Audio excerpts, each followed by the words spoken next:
नमस्कार। आज हम बिहार चुनाव की बात करेंगे। बिहार में 28 तारीख से चुनाव शुरू हो रहे हैं। वोटों की गिनती कुछ दिनों बाद होगी, मगर 28 तारीख से मतदान जो है वो शुरू हो जाएगा। विधानसभा, बिहार की विधानसभा में टोटल 243 सीटें हैं। 243 सीटों के अंदर दो मुख्य पार्टियां हैं, एक यूपीए और एक एनडीए। एनडीए की जो पार्टी है उसमें नीतीश कुमार जो जेडीयू के अध्यक्ष हैं, और उनके साथ है भारतीय जनता पार्टी जो इस वक्त केंद्र में शासन कर रही है। भारतीय जनता पार्टी और जेडीयू का गठबंधन, इसको एनडीए कहते हैं, और यूपीए का गठबंधन जो है वो लालू प्रसाद यादव साहब की कुंडली जो है पार्टी जो है जिसको आरजेडी राजद कहते हैं, जिसके इस वक्त मुखिया जो हैं वो तेजस्वी लालू प्रसाद यादव है। तो इनके साथ कांग्रेस और अन्य पार्टियां हैं। तीसरा एक सितारा वहां पर चमकने का प्रयास कर रहा है जिसका नाम है चिराग पासवान, और बाकी अन्य छोटी छोटी पार्टियां। ओवैसी साहब भी वहां पर कुछ लोगों के साथ में एक महागठबंधन बनाकर कुछ लोगों की मदद और कुछ लोगों को गिराने का प्रयत्न करेंगे। तो चलिए विश्लेषण करते हैं कि ये 243 सीटों का गणित जो है वो क्या कहता है और कहां बैठता है। ज्योतिष शास्त्र की बात करें तो शनि इस वक्त मकर राशि में चल रहे हैं, और शनि ही सबसे प्रबल ग्रह होता है जो राजनीति में बहुत मायने रखता है।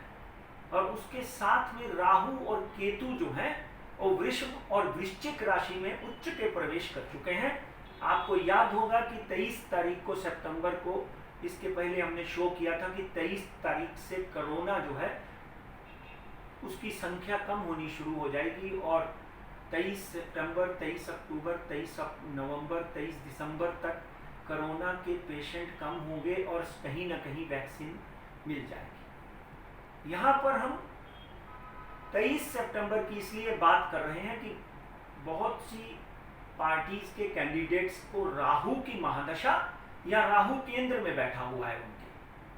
तो आइए एक एक करके सबकी कुंडली का वर्णन करते हैं। सबसे पहले बात करते हैं नीतीश कुमार की। नीतीश कुमार जी की कुंडली का अध्ययन करते हैं तो 1 मार्च 1951 में इनका जन्म हुआ, और बख्तियारपुर करके गांव था जिसमें इनका जन्म हुआ। बड़े ही मेधावी छात्र रहे, और इनका लगन जो है वो है मिथुन। मिथुन लगन मैं ज्यादा लंबा नहीं खींचूंगा, और इस वक्त इनकी राहु की महादशा चल रही है। राहु की महादशा में इनकी बुध की अंतर्दशा शुरू है। आज के दिन अगर हम बात करें तो नीतीश बाबू की कुंडली में राहु की महादशा में बुध की अंतर्दशा चल रही है, मगर ग्रहों की रचना देखें, ग्रहों का खेल देखें, इस वक्त इनका बुध जो है, राहु जो है वो इस वक्त 2 नंबर और 8 नंबर में केतु ऐसा बैठे। 12वें घर में जब भी राहु, केतु और शनि बैठते हैं तो कोई ना कोई बड़ा नुकसान कर देते हैं।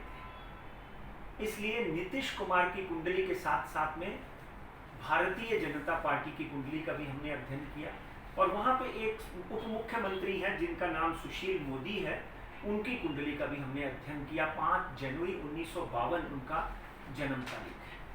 इन सब तीनों कुंडलियों का जब हमने अध्ययन किया तो इसके साथ में भारतीय जनता पार्टी, नरेंद्र मोदी, इनकी कुंडली का जब हम अध्ययन करते हैं तो एक बात सामने नजर आती है कि कहीं ना कहीं नीतीश कुमार जो है जेडीयू में, और यूपीए के जो बाकी के जितने कैंडिडेट हैं, जितनी भी सीटों पे वो लोग मान लो 243 पे खड़े कर रहे हैं कि 148 पे कर रहे हैं, जितनी भी सीटों पे वो लोग खड़े कर रहे हैं, पर कहीं ना कहीं बिहार में जेडीयू और बीजेपी की सत्ता जो है मुझे मुश्किल बनती हुई दिखाई देती है।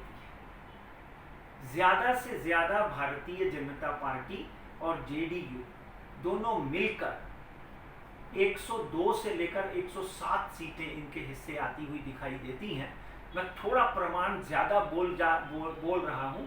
कहीं ना कहीं बीजेपी और जेडीयू, नीतीश कुमार साहब की जो पार्टी है, इन दोनों की अगर हम विश्लेषण करते हैं, कंपैटिबिलिटी चार्ट बनाते हैं, तो कहीं ना कहीं 2014 के बनिस्बत अब अगर हम देखें तो इनको हार का मुंह साफ देखना पड़ सकता है। सत्ता में आने के लिए इन्होंने चिराग पासवान को कहीं ना कहीं मोहरा भी बनाया हुआ है। वहां पर चिराग पासवान की कुंडली का जब हम अध्ययन करते हैं, 31/10/1982 संडे को उनका जन्म हुआ। शुक्र, सूर्य, शनि, गुरु सप्तम भाव में बैठे हुए हैं। फिल्मों में अपनी किस्मत आजमा चुके हैं, मगर फिल्मों में उनको हार का सामना करना पड़ा। अभी रिसेंटली उनके पिता जो है रामविलास पासवान, उनकी मृत्यु हो गई और वो अकेले पड़ गए। मगर कहीं ना कहीं वो बहुत सी सीटों पे आप अपनी पार्टी जो है, लोक जनशक्ति पार्टी जो है, उसके एलजेपी उसको निकनेम में कहते हैं, उसके कैंडिडेट खड़े कर रहे हैं। भारतीय जनता पार्टी और जेडीयू को 102 से 107 सीटें मिलती हुई दिखाई देती हैं और चिराग पासवान को 3 से 5 सीटें टोटल मिलती हुई दिखाई देती हैं मुझे। इसलिए आज अगर हम जीतने की बात करें, अगर बिहार में सत्ता पर काबिज होने की बात करें, तो एक संगठन, चाहे यूपीए है चाहे एनडीए है, उनको 123 सीटें कम से कम, 123 सीटों का कम से कम बहुमत मिलना चाहिए। दूसरी तरफ जब हम राजद की बात करते हैं तो सबसे पहले उनके मुखिया लालू जी की बात करते हैं। लालू जी की कुंडली का जब हम अध्ययन करते हैं तो लालू जी का जन्म 11 जून 1948 में हुआ। कर्क राशि है और उनके ऊपर भी राहु की महादशा चल रही है। इसीलिए मैंने 23 सितंबर में राहु के उच्च होने की बात करी थी। उनकी कुंडली में भी राहु की महादशा चल रही है 2019, मतलब अब भी राहु की महादशा उनकी जस्ट 26/12/2019 से शुरू हुई है। और राहु की वजह से एक जमाना था जब लालू जी की कुंडली में गुरु की महादशा शुरू हुई थी, तो गुरु की महादशा ने लालू जी को लल्लू से लालू बना दिया था और लालू जी का एक सिक्का चला। वो चीफ मिनिस्टर भी रहे, उसके बाद में रेल मंत्री भी रहे, सत्ता पर हमेशा काबिज रहे। मगर कहीं ना कहीं आज की अगर हम बात करें तो लालू जी की कुंडली का उनके बेटे तेजस्वी को बहुत बड़ा लाभ मिलता हुआ दिखाई देता है। और राजद जो है वो अच्छी पार्टी, मतलब अच्छे मतों के साथ में अपनी पार्टी को आगे लेकर आती हुई दिखाई देती है। तेजस्वी इससे पहले नीतीश कुमार के साथ उप मुख्यमंत्री रह चुके हैं। और जब हम तेजस्वी की कुंडली देखते हैं, उनकी वेशभूषा देखते हैं, उनकी बॉडी लैंग्वेज देखते हैं, उनके प्रोग्राम्स में आती हुई भीड़ देखते हैं, तो डेफिनेटली एनडीए के लिए एक बहुत बड़ी चिंता बनी हुई है। क्योंकि आज की भीड़ जो है वो कहीं से खरीदी हुई नहीं है। इसलिए इनकी कुंडली का जब हम अध्ययन करते हैं तो 9 नवंबर 1999 इस दिन तेजस्वी यादव का जन्म हुआ। और सबसे बड़ी बात यह है, शनि उच्च का, मकर राशि का शनि और कुंभ राशि, इनकी राशि कुंभ है, कुंभ राशि का स्वामी शनि है। शनि मकर राशि में इस वक्त प्रवेश किया हुआ है। शनि की उच्च की प्लेसमेंट जो है, और उसके साथ में इनकी बुध की महादशा लगी हुई है। इनके कर्म स्थान के ऊपर 10वें घर में सूर्य और बुध बुद्धादित्य योग बनाकर बैठे हुए हैं। उसके साथ में मित्र मंगल भी बैठा हुआ है, जिसके कारण एक बात ध्यान में आ रही है कि एनडीए का ये घटक कहीं ना कहीं राजद जो है 80 to 90 सीट्स लेकर जाती हुई दिखाई देती है। 80 से 90 सीट जो है लालू जी की पार्टी आरजेडी कहीं ना कहीं मेरी गणना के मुताबिक लेकर जाती हुई दिखाई देती हैं। और इसी के साथ में कांग्रेस वहां पे इनका सहयोग कर रही है 22 से 25 सीटें, क्योंकि इससे पहले इलेक्शन में कांग्रेस को 29 सीटें मिली थी। टोटल मेरी गणना जो दिखा रही है बिहार के इलेक्शन में नीतीश कुमार और बीजेपी का संगठन, इसके साथ में बाकी इनके एलाइज 108-110 सीटों को पार करते हुए दिखाई नहीं देते। और कहीं ना कहीं आरजेडी, कांग्रेस और उनके एलाइज जो छोटी छोटी पार्टियां हैं, ये कह लीजिए कि एक पार्टी 2-3 एक जैसे वहाँ पे हम पार्टी है मांझी साहब की, तो ये सब पार्टियों का अगर हम कुंडली देखते हैं, उनके नेताओं की वेशभूषा देखते हैं, उनके नेताओं की जेस्चर रीडिंग, फेस रीडिंग करते हैं, तो आज बिहार में सब नेताओं की जब हम फेस रीडिंग करते हैं तो आप ये समझ लीजिए कि बॉडी लैंग्वेज में इस वक्त अगर सबसे अच्छी बॉडी लैंग्वेज और नेता होने का सबसे बड़ा अगर कोई अगर नेता उभर कर आता है तो मैं लालू जी के सपुत्र तेजस्वी यादव को देखता हूं।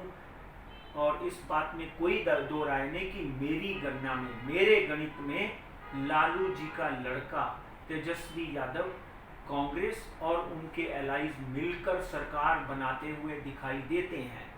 सुशासन बाबू नीतीश कुमार जो हैं वो इस इलेक्शन में हार का मुंह देख सकते हैं। इसलिए बिहार में अगले इस इलेक्शन में तेजस्वी जो है वो मुख्यमंत्री बनते हुए दिखाई दे रहे हैं। ये रहा बिहार की इलेक्शन, बिहार के चुनाव की गणना। एस्ट्रोलॉजिकली जब मैं चारों तरफ से सारी कुंडलियों की गणना विश्लेषण करता हूं तो बिहार में नेक टू नेक फाइट नहीं देखता हूं। मेरी भविष्यवाणियां कहीं ना कहीं एकदम सटीक और साफ होती हैं। चाहे 2019 में नरेंद्र मोदी जी की भविष्यवाणी मेरी गलत निकल गई हो, मगर हजारों भविष्यवाणी साईं की कृपा से सत्य हुई हैं। और पिछली बार भी अगर दर्शकों को याद हो तो मैंने ये ओपन भविष्यवाणी की थी कि नीतीश कुमार और लालू जी मिलकर सरकार बनाएंगे, मगर 16 महीने से ज्यादा वो सरकार नहीं चलेगी। और पिछले कुछ एपिसोड्स में, राजमंत्र के एपिसोड्स में, ये बात मैंने स्पष्ट करी थी कि कहीं ना कहीं तेजस्वी यादव जो है वो बिहार की बागडोर संभालेंगे भविष्य में। तो अब वो समय आ चुका है कि बिहार की जनता उनके ऊपर विश्वास करेगी। अब देखते हैं रिजल्ट तक। तब तक मैं आपसे लेता हूं इजाजत। हरिओम।